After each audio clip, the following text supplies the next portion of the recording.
All right, Brian. Now let's shift gears. Let's talk a little bit about the next decade.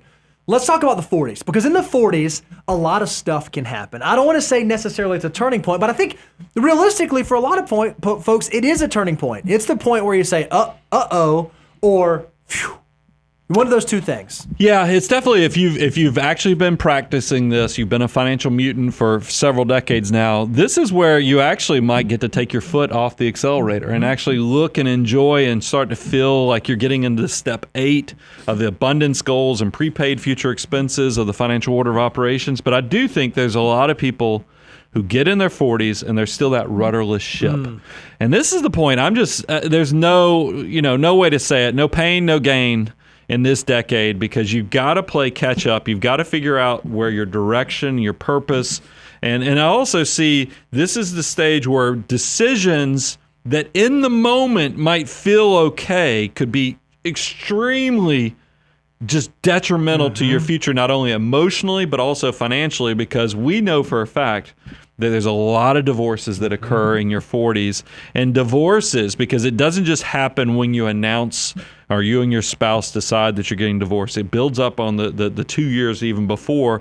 But it's not uncommon to see the stat that divorcing families lose 77% of their wealth. I love it. It's this idea that short-term decisions or short-term comfort or trying to avoid short-term pain can lead to like very long-term pain, long-term serious detrimental decisions inside your financial life. And so one of the things you have to figure out is, okay, in my 40s, if I'm going to try to catch up, if I'm going to try to not be a rudderless ship and I want to have direction and purpose, what are some things that I can do? What are some things that I can put into place? And the first thing we said is really isolate those things that are inside of your control versus those things that are outside of your control. Now, we're going to talk about the financial parts that are inside of your control, but there are either other things that are bigger and existential in your 40s. And Brian, I got to give you so much credit for this.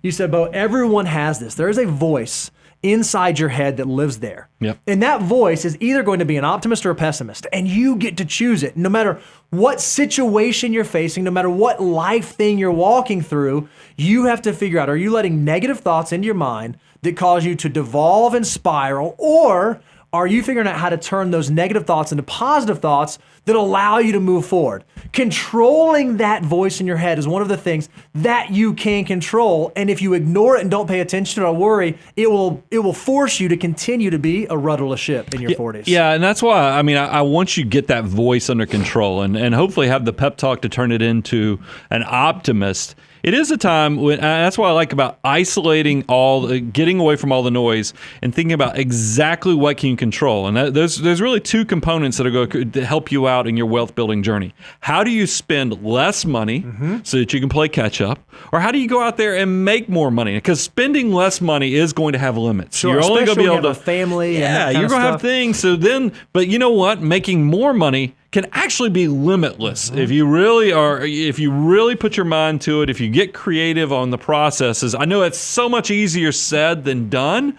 but it is the reality of the situation of isolate what you can control and then go become the best version of yourself. I love it. And Brian, you say this all the time. In your 40s, you can refocus on your why. What are your actual goals? And I think one of the things you did great, Brian, is 24-year-old or 25-year-old Brian Press was sitting there and said, you know what? At 50, I'm going to retire. Yeah. At 50, I'm going to check out. What I love is I got to believe that it was 40-year-old Brian that said, you know what? I'm kind of liking this. This thing that I get to do is pretty exciting. I imagine at some point along that journey, you did refocus that why. I said, hey, my goal might not be an age 50 retirement. My goal might be to get more financial information out there, take care of more people, travel with my family, grow an enterprise, whatever those things are.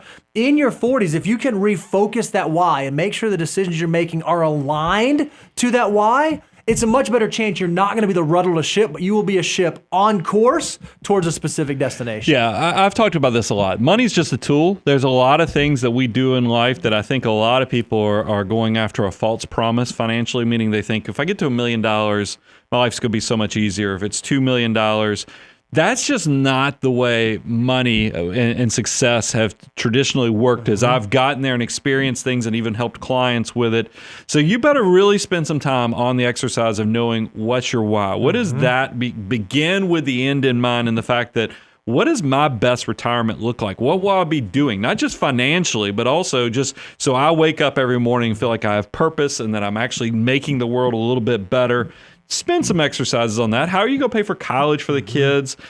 All these things are interconnected, and that's what I want you to do when you're in this 40s phase, is because you do recognize, believe me, I'm about to exit this decade, and you get very sentimental, you get very, very reflective. So take advantage of all that special focus that you have in this decade to figure out how do you get where you want to be. What I love, Brian, is in your 40s, or in our 20s and 30s, we're talking about incremental changes. Okay, if I can just save 1% more, 1% more, I would argue if you've not been doing what you were supposed to be doing in the prior decades, and you've found that you're behind, you're not where you ought to be from a saving and financial wealth building standpoint, then at 40 or in your 40s, it doesn't become so much of an option of, okay, well, how do I make incremental decisions?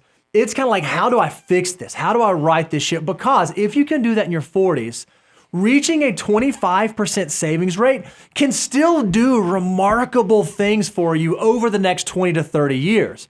We actually ran the mathematics on this, and let's say that you're a 40-year-old and you've not saved anything thus far. If you start saving 25% of your gross income starting at zero at age 40, there's still a good chance that by the time you get to 69, so not even 70 years old yet, you would be able to build up a pot of money that could replace 80% of your pre-retirement income. Now, perhaps the situation looks better. Maybe you have a pension. Maybe Social Security will be a big part of your retirement income. Maybe you're able to downsize your life and decrease your expenses as you enter into retirement. It's not too late in your 40s, but you better take it seriously, because now it's a have to, not a might kind of want to. Well, I don't mind being even a little harder, because when I look at these numbers, 40, 60, meaning if you save 25%, you can retire at 69 if you're starting out right at 40, 45, 74. I'll be Sergeant Slaughter.